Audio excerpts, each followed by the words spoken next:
안녕하세요, 방랑트럭입니다.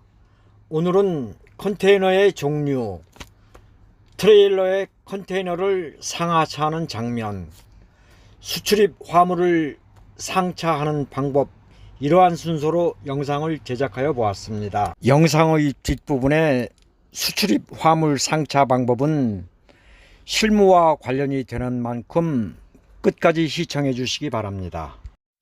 개별 화물을 하고 있는 우리들이 가장 흔하게 접하는 것이 드라이 컨테이너입니다. 드라이 컨테이너는 가장 많이 사용하는 컨테이너로 온도 조절이 필요 없는 물건을 상차하게 됩니다. 리퍼 컨테이너. 리퍼 컨테이너는 내부에 냉동기가 설치되어 냉동 제품이나 냉장 제품을 운반하는 데 쓰이는 컨테이너입니다. 온도는 영하 30도 이하까지 설정이 가능하며 과일이나 어류, 육류, 식료품부터 약품 및 의료기기 등 특수 화물을 상차합니다. 오픈탑 컨테이너.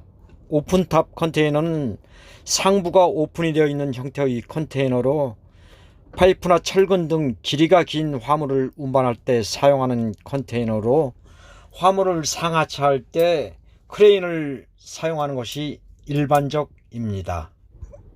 고속도로를 주행하실 때 만나게 되는 짧은 컨테이너는 20피트짜리고 긴 컨테이너는 40피트짜리입니다. 그러면 20피트짜리 컨테이너를 트레일러에 상차하는 장면을 보시겠습니다.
앞에서 보신 영상처럼 저러한 절차를 다 거치게 되면 컨테이너의 적재물은 비로소 보관 창고에 보관이 되게 됩니다.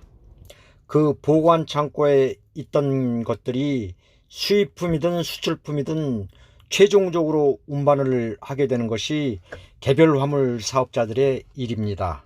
수출입 물건을 상하차하기 위해서는 가장 먼저 수출입 화물을 담당하는 사무실을 찾는 일입니다. 수출입을 담당하는 사무실을 찾을 경우 유의하셔야 할 점은 점심시간임에도 불구하고 줄을 서야 한다는 그런 아픔이 있습니다. 만약 그렇게 줄을 서지 않을 경우 나보다 늦게 온 차량이 나보다 먼저 물건을 상차하는 그러한 일이 발생하기 때문입니다. 수출입을 담당하는 사무실을 찾으셨다면 그 다음으로는 출고 의뢰서를 작성하시어 창구의 직원에게 주는 일입니다. 창구의 직원에게 내가 작성한 출고 의뢰서를 제출을 하면 창구 직원이 또다시 출고 의뢰서를 작성해 주게 됩니다. 그러면 자신의 차량에 화물을 상하차할 위치를 알 수 있게 됩니다. 이때 자신이 상차하여야 할 물건이 수입품이라면 출고, 수출품이라면 입고 창구에 제출해 주시면 됩니다. 창구의 직원이 작성하여 준 출고 의뢰서를 가지고 자신이 상차할 창고로 가시어 창고장에게 출고 의뢰서를 건네주던가 아니면 지게차에게 건네주면 지게차가 자신의 차량에 상차를 하여 줍니다.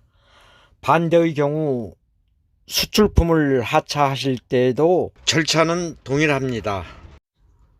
영상의 내용을 요약하자면 컨테이너의 종류에는 첫 번째 드라이 컨테이너, 두 번째 리퍼 컨테이너, 세 번째 오픈탑 컨테이너, 이렇게 세 가지 종류가 있다고 말씀드릴 수 있습니다. 수입 수출 화물을 상하차할 때 방법을 요약을 하면 가장 먼저 하셔야 할 일이 수출입 화물 담당 사무실을 찾아 출고증을 발부받는 것이 가장 먼저 해야 할 일입니다. 출고증을 발부받으셨다면 자신이 상차나 하차할 위치에서 자신의 차에 물건을 상하차를 하시고 목적지로 출발하시면 됩니다. 이 영상을 참조하시어 수출입품 상하차 시 신속한 일처리가 이루어지기를 바랍니다. 오늘 준비한 영상은 여기까지입니다.